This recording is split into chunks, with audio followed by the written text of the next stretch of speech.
Gece yine senin adınla danıştı benimle. Sessiz küçeler doldu yarım kalan izle. Uzak düşsek de yollar, yürekler ayrılmadı. Seni seven bu kalp hiç vaxt yorulmadı. Sesini hatırladım küleğin nəğməsində. Adın yazılıb sanki taleyin səhifəsində. Bir baxışın yeterdi qaranlıq ışıqlansın. Seninle olan anlar ömrüme yazılsın.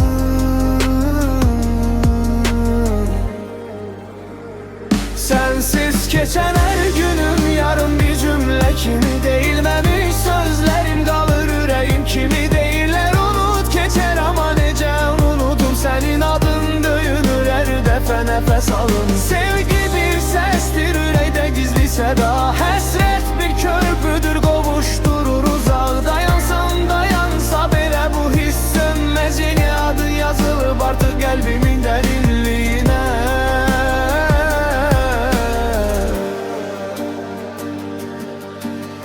Sözlerim seni çağırır gece şahiday şahidi. Seven ürey susmaz bu eşk bize bəsədir.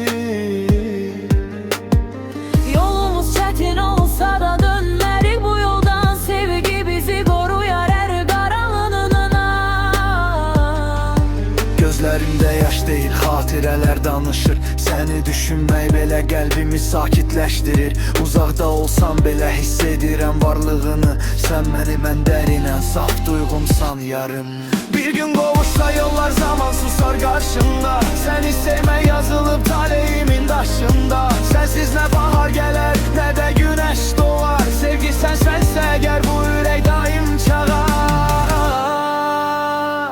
Həsrət bizi ayırmaz, o bizi yaxın eder. Sevgi bir alov kimi yüreklerde böyüyer. Sen ve ben eyni nəğmə, iki ses bir nefes. Bu eş bitmez hiç zaman.